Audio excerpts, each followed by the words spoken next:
The airport never sleeps. It just pretends not to see you. I was standing beneath fluorescent lights that made everyone look guilty when my boarding pass vanished from the screen. 1 second, it was there. My name. My seat. The next, blank. No vibration in my pocket. Because there was no pocket. My phone was gone. My wallet, too. Cancelled remotely. Surgically, the way she did everything. Across the terminal, couples moved like synchronized lies. I watched reflections in glass, men with purpose, women with options. I had neither. That's when the heels stopped in front of me. Not rushed. Not apologetic. A woman in ivory linen. Hair pulled back tight, like she didn't allow loose ends in life. Her eyes flicked to the security cameras, then to my face. "Pretend you're my husband," she whispered. "My driver is almost here." I didn't answer. She leaned closer, breath steady. "Your wife will regret this." The words slid under my skin and stayed there. I followed her because I had nothing left to lose, and because for the first time that night, someone spoke to me like they already knew the ending. My wife always said love was about efficiency. She paid bills early. She planned exits before entrances. She loved me the same way until I became inefficient. The fight had been quiet. Those are the dangerous ones. No shouting. No broken glass. Just a look she gave me over her champagne glass in the Emirates lounge. "You embarrass me," she said softly. I didn't understand until later. By the time I reached the gate, my access was revoked. Cards frozen. Accounts locked. She had boarded alone. First class. Naturally, that night, in a guest suite I didn't ask about, the woman in linen poured me water and told me nothing personal. I respected that.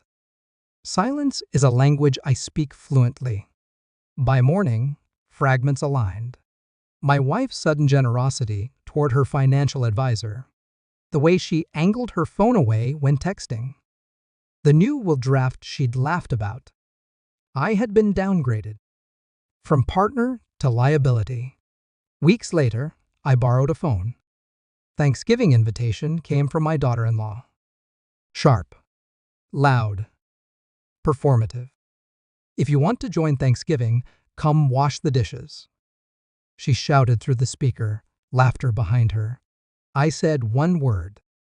"Enjoy." Then I hung up. I don't confront. I confirm. I stayed quiet. Learned new habits. Let them believe the story they were writing. I watched transactions move through shell accounts. I read emails forwarded accidentally on purpose. I listened when people assumed I was finished. The woman from the airport, Elena, never asked why I slept 4 hours a night. She introduced me to attorneys who didn't blink, bankers who didn't smile, and silence that cost more than most houses. I discovered the affair wasn't passion. It was strategy. My wife hadn't fallen in love. She had upgraded. The advisor wasn't advising. He was replacing me, slowly, legally, permanently. I signed nothing. I said little. Instead, I moved assets she forgot I knew about.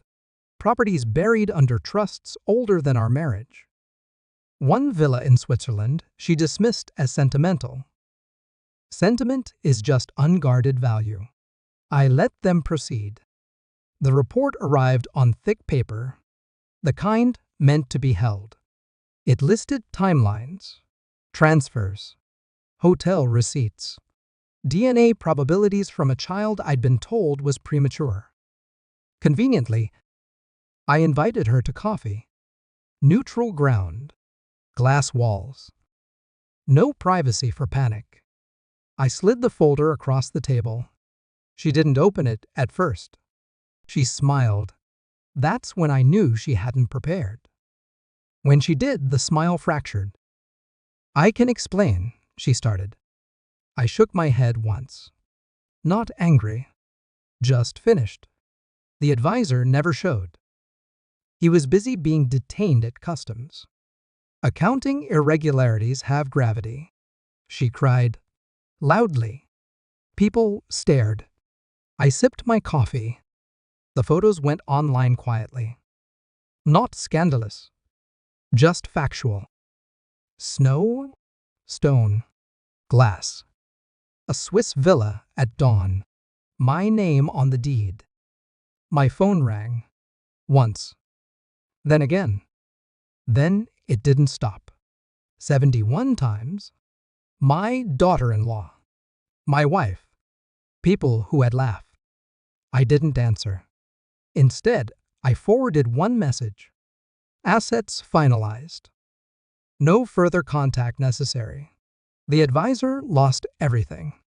My wife lost access. Not to money, to narrative. She couldn't tell her version anymore. I live where silence is earned now.